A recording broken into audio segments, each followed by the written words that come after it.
अरे जी, मैं पंकज वर्मा गुड़गांव से बोल रहा हूँ। मैं आईबीएम सॉफ्टवेयर कंपनी में काम करता हूँ। और नवंबर से लास्ट ईयर से मैंने आपको सुनना शुरू किया है। उससे पहले ओशो को मैंने काफ़ी सुना है। जो मेरी जो समस्या है वो ये है कि जितनी रुचि मैं प्रवचन को सुनने में लगाता हूँ, उतनी रुचि या उतना विगर मैं उसके इम्प्लीमेंटेशन में नहीं लगाता हूँ अपनी जिंदगी में। जैसे उदाहरण के तौर पर मेरी बेटी ने अभी मास्टर्स स्विट्जरलैंड में किया और अब जॉब स्टार्ट होने वाली है उसकी स्विट्जरलैंड में।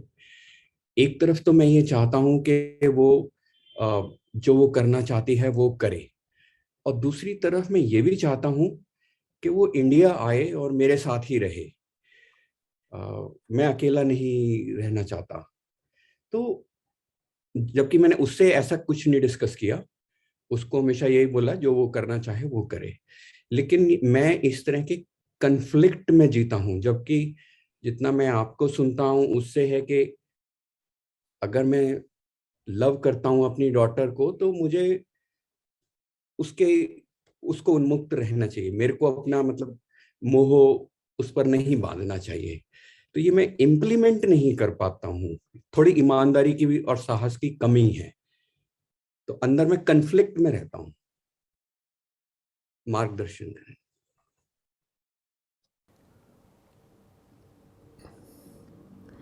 देखिए, जो जीवन के मूल सिद्धांत हम ग्रंथों पुस्तकों में पढ़ते हैं या ज्ञानियों गुरुओं से सुन लेते हैं,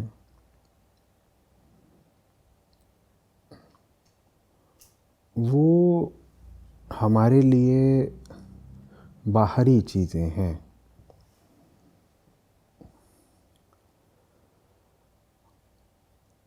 हम उनकी तरफ गए ज़रूर हैं, लेकिन हम उनके स्रोत से एक तो हुए नहीं हैं।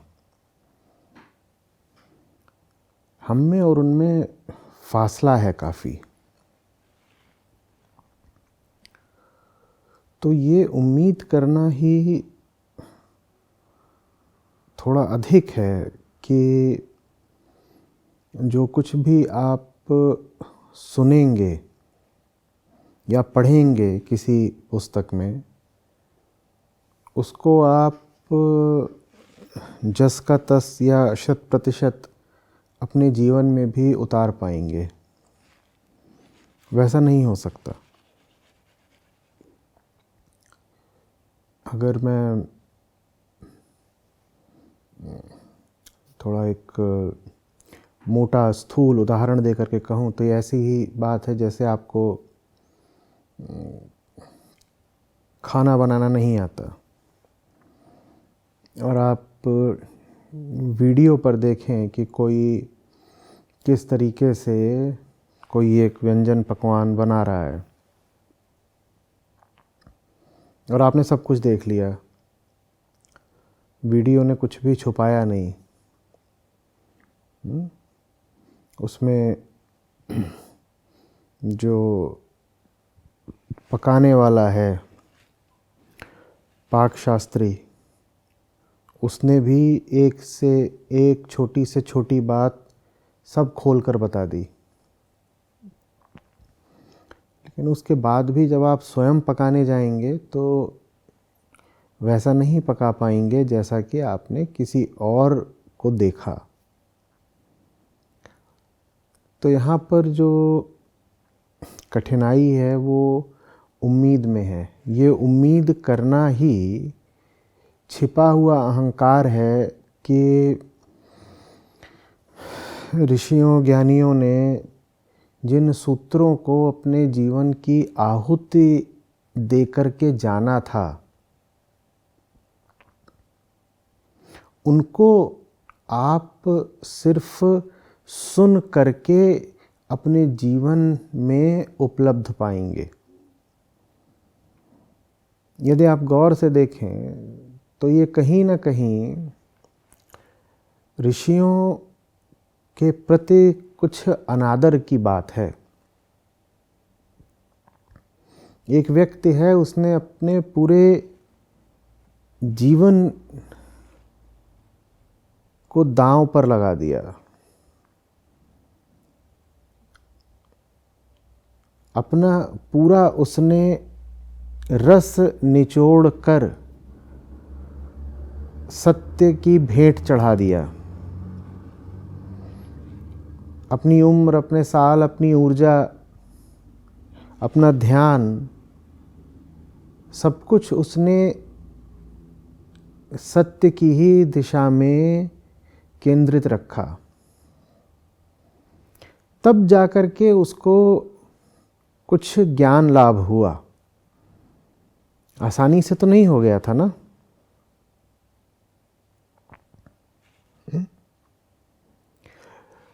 पर उसको जो मिला है वो बहुत संक्षेप में लिखा जा सकता है, तो वो लिख देते हैं। कभी कह देंगे अहम ब्रह्मास्मि, कभी बता देंगे मोह मत करो, कभी बता देंगे कि मुक्ति ही जीवन का उद्देश्य है।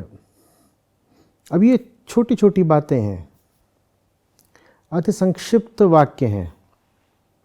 इनको जब हम पढ़ते हैं तो हमें ऐसा लगता ही नहीं कि जैसे इनके पीछे कठोर श्रम, भारी साधना छुपी हुई है। कैसे लगेगा? जरा सी बात है, तत्त्वमसि कह दिया किसी ने। हमें भनक भी नहीं लगने पाती कि उन दो शब्दों के पीछे किसी की जिंदगी की पूरी ऊर्जा छुपी हुई है। तो वो दो शब्द हमारे पास आसानी से आ गए, वही जैसे वो वीडियो हमारे पास आसानी से आ गया पकवान वाला। वो दो शब्द हमारे पास आसानी से आ गए और हम मानना भी नहीं चाहते कि इन शब्दों के पीछे कितना त्याग है, कितनी महानता है। क्योंकि अगर हम मानेंगे कि उन शब्दों के पीछे बहुत महानता है तो हमें यह भी मानना पड़ेगा कि हम बहुत छोटे हैं। तो हम इतना तो बोल देते हैं कि हाँ, ये बात बहुत अच्छी है, बहुत ऊंची है, पर वास्तव में भीतर से हम मानते नहीं कि ये बात बहुत ऊंची है। क्योंकि अगर आप मान ही लो कि वो बात बहुत बहुत बहुत ऊंची है, तो आप बिना कीमत चुकाए, बिना जिंदगी लगाए ये इच्छा ही कैसे रख पाओगे कि वो बात आपके जीवन में भी उतर आए? मैं आपसे एक प्रश्न पूछता हूं। आप माउंट एवरेस्ट के नीचे खड़े हुए हैं और आपको चोटी दिख रही है। लगभग 8,800 मीटर ऊंची चोटी है, वो दिख रही है आपको, और आपको साफ पता चल रहा है कि वो बहुत बहुत ऊंची है। आप क्या अपना दिल छोटा करोगे ये सोच के कि अरे मैं छलांग मारकर उस पर चढ़ क्यों नहीं जाता? आप आओगे शिकायत करने की अरे मैं वो एक चोटी है ना, उस पर मैं चढ़ नहीं पा रहा हूं। हालांकि मैं वीडियो देख पा रहा हूं कि किस तरीके से कुछ लोगों ने पर्वत को फतह करा है, ऊपर जाकर ध्वजारोहण करा है, ये सब मैं देख पा रहा हूं, लेकिन मैं स्वयं जल्दी से ऊपर चढ़ नहीं पा रहा हूं। आपके मन में क्या इस बात को लेकर के ग्लानि उठेगी? नहीं उठेगी, क्योंकि ग्लानि तभी उठती है जब पहले इच्छा उठे, और इच्छा तभी उठती है जब वो किसी वस्तु को प्राप्य देखती है। प्राप्य माने जो आपकी योग्यता में हो पाने के। वहां आप साफ देखेंगे कि शिखर बहुत ऊंचा है और अभी मैंने तैयारी करी नहीं है। ऐसा नहीं कि उस शिखर पर पहुंचा नहीं जा सकता, दर्जनों बल्कि सैकड़ों लोग अब पहुंच चुके हैं, लेकिन मैंने उतनी तैयारी करी नहीं है। मैंने जीवन में उतना मूल्य चुकाया नहीं है कि उतनी ऊंचाई पर चढ़ पाऊं। तो फिर मुझे इच्छा कैसे उठ सकती है वहां जाने की? और जब इच्छा नहीं उठेगी तो फिर ग्लानि और शिकायत भी नहीं उठेंगे। शिकायत का भाव तो तभी उठता है जब कोई चीज आपको अपनी पहुंच के भीतर की लगे, और वो चीज आपको अपने पहुंच के भीतर की इसीलिए लगती है क्योंकि आप उस चीज की ऊंचाई माने उसका मूल्य अभी जानते ही नहीं।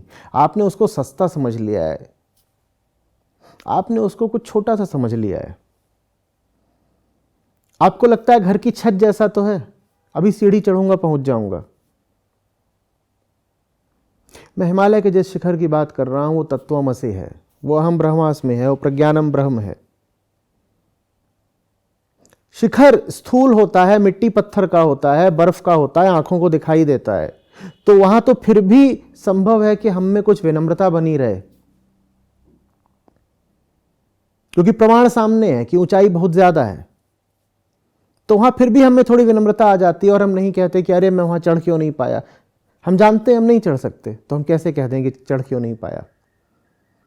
लेकिन हिमालय की वही ऊंचाई जब ऋषियों के वचनों, आर्ष वचनों के रूप में हमारे सामने आती है, ज्ञानियों की सीख के रूप में हमारे सामने आती है, तो मैं कह रहा हूं हमें अंदेशा भी नहीं होता, हमें भनक भी नहीं पड़ती कि उस बात में हिमालय जितनी, एवरेस्ट जितनी ऊंचाई है,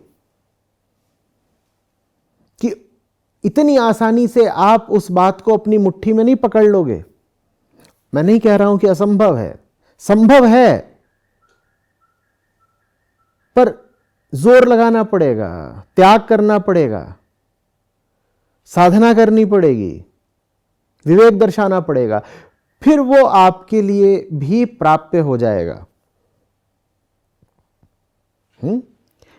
देखिए, हम मानना नहीं चाहते हैं कि हम बिल्कुल किसी निचले तल पर खड़े रहते हैं।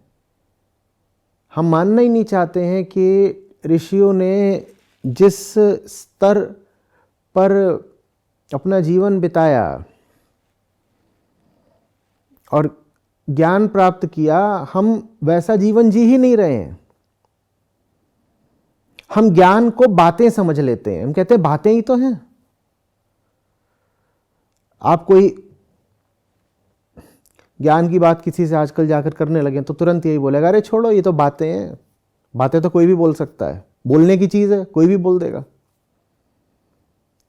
हम ज्ञान का बड़ा अनादर करते हैं, हम जानते ही नहीं है कि ज्ञान यूं ही नहीं आ जाता। मैं असली ज्ञान की बात कर रहा हूं, मैं बस मुंह वाले, जबान वाले ज्ञान की बात नहीं कर रहा, रटे हुए ज्ञान की बात नहीं कर रहा।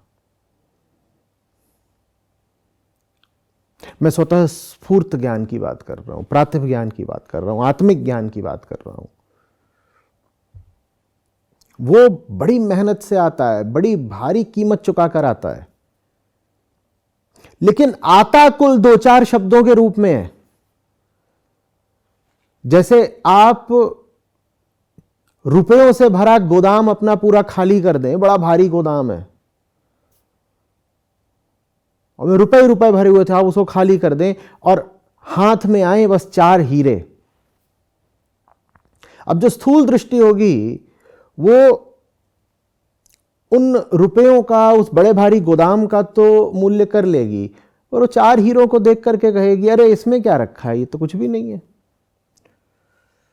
4 हीरे ही तो हैं। ठीक वैसे ही ज्ञानियों की सीख होती है। 4 वचन, बस 4 बातें आपसे बोल देंगे, जैसे उपनिषदों के 4 महावाक्य, लेकिन वो 4 महावाक्य जीवन भर की कमाई लुटाने के बाद हाथ आते हैं। क्या आपने सारी कमाई लुटाई है अभी तक? तो फिर वो महावाक्य आपके हाथ कैसे आ जाएंगे? बस यही है कि शब्द तो शब्द है, कान में पड़ जाता है तो हमें ऐसा भ्रम हो जाता है कि हमें भी समझ में आ गया। देखिए, ये शब्द ऐसे नहीं हैं जो कान में पड़ने भर से समझ में आ जाएं। सब लोग इस बात को बहुत ध्यान से आत्मसात कर लें। मैं 100 बार आपको कुछ बोल दूं, आपके किसी काम का नहीं है अगर आपने मेरी बात को सुनने की पात्रता नहीं दिखाई है। सुनते रहिए आप 100 बार, कोई लाभ नहीं होगा।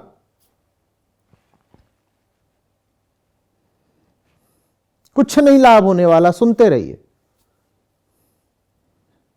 शब्द आपके कानों में पड़ेंगे, जीवन में नहीं उतरेंगे, क्योंकि बोलने वाले के शब्द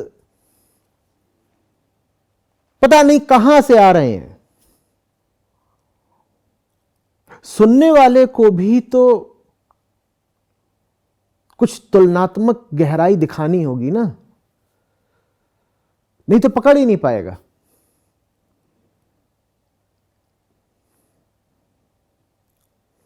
जैसे बारिश होती रहे और पात्र का मुंह बंद है, क्या इकट्ठा होगा उसमें?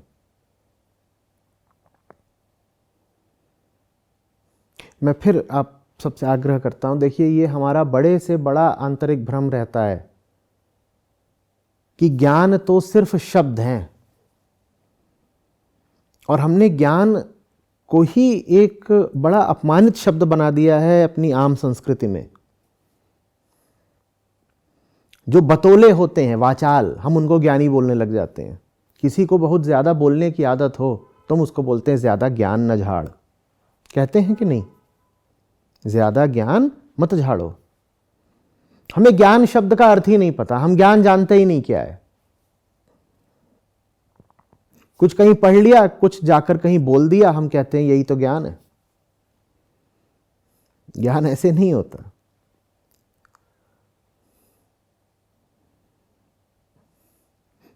अहंकार जब टूट टूट के बिखर रहा होता है, उससे जो आह उठती है वो ज्ञान का शब्द है।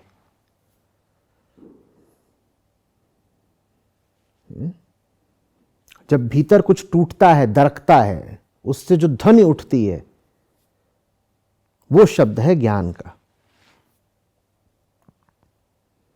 आपने इतने ज्ञानियों की कथाएं पढ़ी होंगी, मुझे बताइएगा ज्ञान किसको सस्ता मिल गया था? कथाओं में भी बार बार यही वर्णित होता है ना, कोई जंगल में 12 साल तपस्या करता रहा, कोई नदी किनारे बैठा रहा, कोई इतना स्थिर बैठा रहा उसके शरीर पर दीमक लग गई, किसी ने अपना राज्य छोड़ दिया, किसी ने घर द्वार, पत्नी, बच्चे, संपदा छोड़ दी।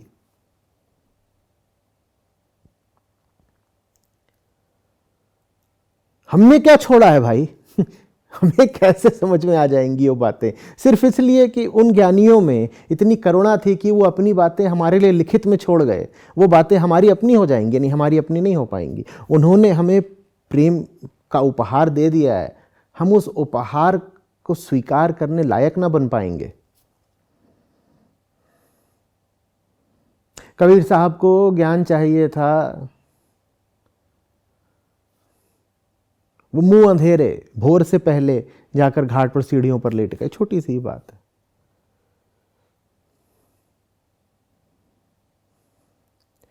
नानक साहब को कहते हैं 3 दिन तक पानी के भीतर रहे थे, तब ज्ञान उद्घाटित हुआ, तब बोले एक ओंकार सतनाम।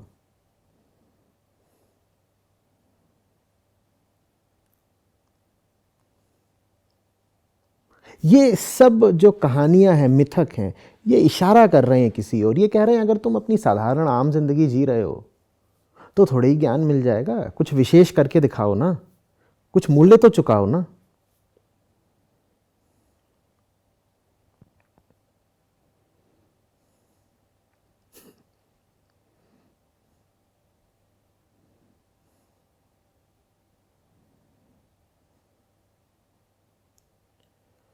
मैं आपसे कह दूं, नाल पे सुखम,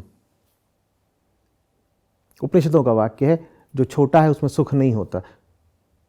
आपकी जिंदगी में जो कुछ छोटा है, क्या इस बात को सुनने भर से तत्काल छूट जाएगा हाथ से? उसको छोड़ने के लिए तो बड़ी जद्दोजहद करनी पड़ेगी ना, वो करके दिखाइए। प्रेम चाहिए,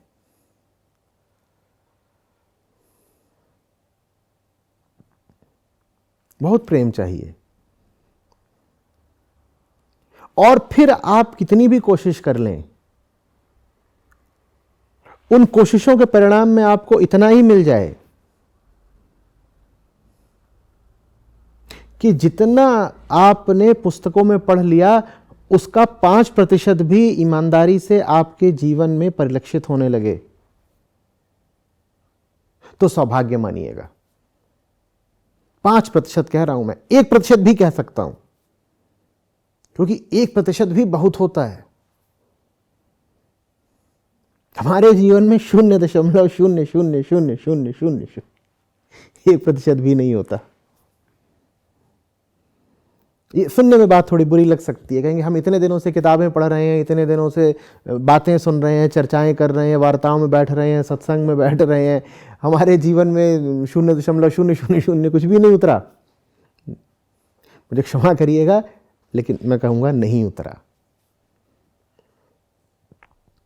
क्योंकि सत्य इतना बड़ा है, इतना बड़ा है, इतना बड़ा है कि उसका 0.000 भी उतर आया होता तो कायाकल्प हो गया होता।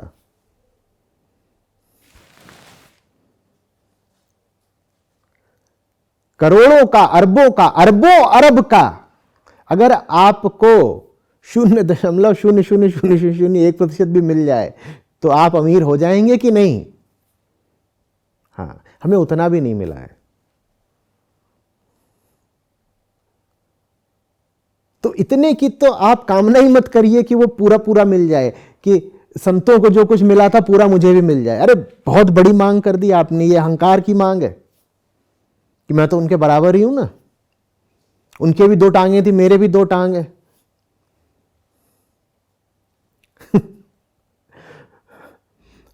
वो भी तो किसी भाषा में बात करते थे, वो संस्कृत में बात करते थे, मैं हिंदी में बात करता हूं। हम किसी से कम नहीं, लेकिन जमाना ऐसा ही है, कोई अपने आप को किसी से कम नहीं मानता। कहते हैं अरे कहा होगा कृष्ण ने गीता में कुछ, हम कुछ और बोलते हैं, तो हम कुछ नहीं बोल सकते क्या? कृष्ण की बात सुननी है? नहीं, आप भी बोल सकते हैं, पहले बोलने की काबिलियत तो पैदा कर लीजिए।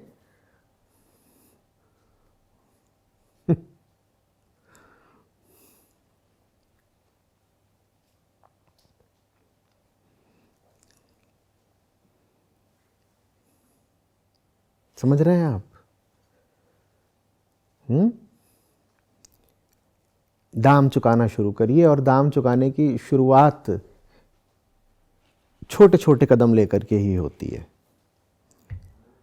कहिए अपने आप से कि मुझे उच्चतम बात सुनने को मिल गई, ठीक है, मैं तो पहले ये पूछूं कि जो आरंभिक स्तर की बातें हैं मैं उनको भी आत्मसात और कार्यान्वित कर पाया हूं या नहीं, उन पर आइए। क्या मैं अपने जीवन में एक साधारण आंतरिक अनुशासन ला पाया हूं?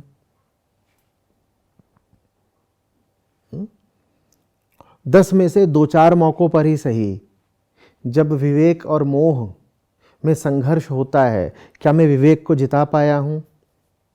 और कोई बहुत बड़ा संघर्ष नहीं, पर छोटी मोटी लड़ाइयां तो जीतना शुरू करिए ना। उन्होंने जीती होंगी बहुत बड़ी लड़ाइयां, हम कम से कम छोटी तो जीत कर दिखाएं। और उन छोटी लड़ाइयों को जीतते जीतते जीतते फिर वो दम बनता जाता है कि एक दिन इंसान बड़ी लड़ाई में उतरने लायक हो जाता है। पर आप एक मुश्त ही दावा करेंगे कि अरे उन्होंने इतनी बड़ी लड़ाइयां, ऐसी बड़ी बड़ी फतह की, चोटियों पे चढ़ गए, हमें भी चढ़ना है, तो कुछ हाथ नहीं आएगा।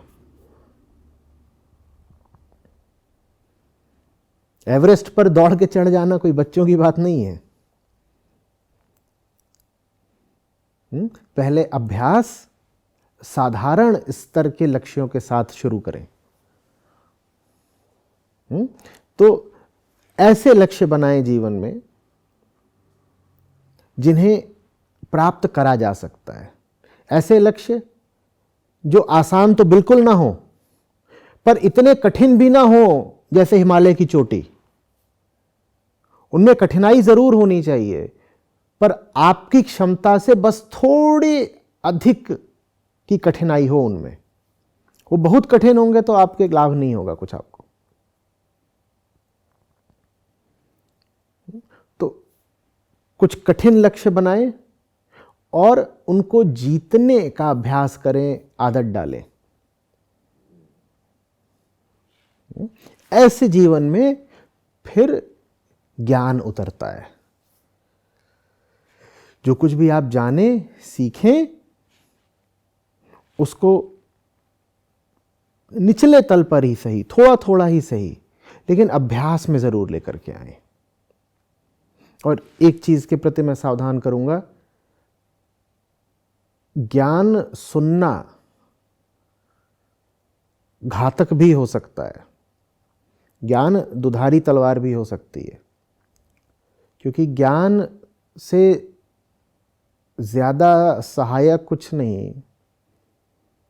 वेदांत कहता है कि ज्ञान के समक्ष पवित्र करने वाली अग्नि दूसरी नहीं होती। अगर अंतःकरण साफ करना है, कचरा जलाना है, तो ज्ञान से बेहतर कुछ नहीं होता। लेकिन अगर हमने उस ज्ञान को भी अपने ऊपर विफल जाने दिया तो फिर कुछ नहीं बचता जो हमारे काम आ सके। तो ये मत कर लीजिएगा कि बहुत सारा ज्ञान ले लिया, स्मृति में, चित्त में भर लिया और जीवन में उसको उतारा बिल्कुल नहीं। क्योंकि अगर आपने ऐसा कर लिया तो फिर आपको बचाने वाली कोई चीज़ नहीं बचेगी ना। ज्ञान ही आपको बचा सकता है, और ज्ञान को भी आपने अहंकार की ही पेटी में बंद कर दिया तो अब क्या काम आएगा आपके। जो आखिरी दवाई आपको लाभ दे सकती थी, अगर आप उसको भी अपने ऊपर निष्फल कर लेंगे तो फिर क्या आशा शेष रहेगी आपके लिए। तो ज्ञान को सुनना बड़ी जिम्मेदारी होती है। शिष्य या श्रावक का धर्म बड़ा कठिन होता है। उसने सुन लिया है और जितना सुनता जा रहा है उतना उसके ऊपर कर्तव्य बढ़ता जा रहा है कि अब सुना है तो उतारना भी पड़ेगा। क्योंकि सिर्फ सुनोगे, उतारोगे नहीं तो अपने प्रति अन्याय करोगे, भीतर घात होगा, एक अंदरूनी पाप होगा कि सुन तो लिया, व्यवहार में नहीं लाए, जीवन में नहीं लाए, बड़ा पाप कर दिया।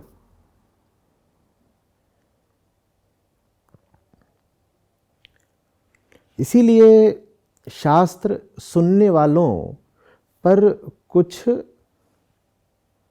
नियम, शर्तें, बाध्यताएं रखते हैं। वो कहते हैं कि तुम इन सब पात्रताओं को अगर पूरा करते हो तो ही सुनना या कि ग्रंथ को आगे पढ़ना।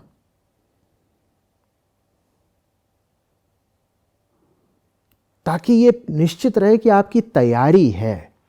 आप जो पढ़ने जा रहे हो आप उसको पढ़ करके बस हवा में नहीं उड़ा दोगे, आपकी तैयारी पूरी है। अब आप पढ़ोगे तो उसको जीवन में लेकर के भी आओगे। और मैं कह रहा हूं पूरा पूरा मत लेकर के आइए, शतांश ले आइए, 1%। जो 1% भी उतार ले वो तर गया, जो 5% उतार ले वो सिद्ध हो गया। और उसकी तो मैं बात ही नहीं करना चाहता जो 5% से आगे चला जाए, और उसकी तो कल्पना भी नहीं की जा सकती जो 100% वाला होता है। जब उसकी बात उठे तो बस सर झुका देना चाहिए और वाणी को मौन हो जाना चाहिए, उनकी बात नहीं करते।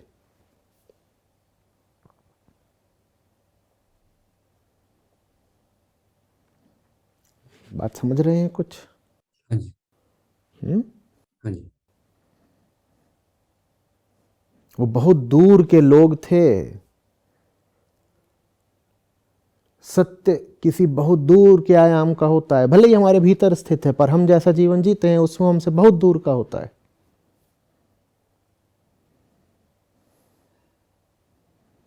और जो शब्द हैं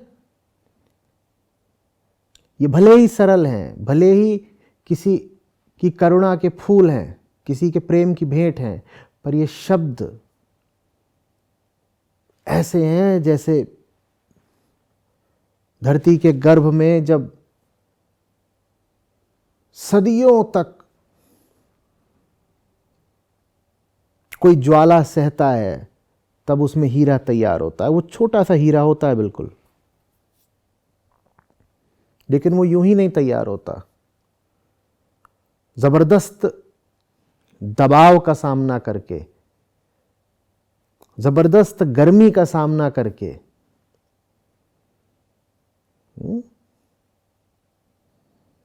कार्बन बनता है हीरा। वो नन्हा सा होता है, हाथ में आ जाता है, पर उसके पीछे प्रक्रिया बड़ी लंबी चौड़ी है। तो उसको उसी के अनुसार सम्मान दें और भूले नहीं कि हमें बहुत दूर जाना है, बड़ी लंबी यात्रा शेष है। जितना आपको ये याद रहेगा कि बहुत दूर जाना है, बहुत दूर जाना है,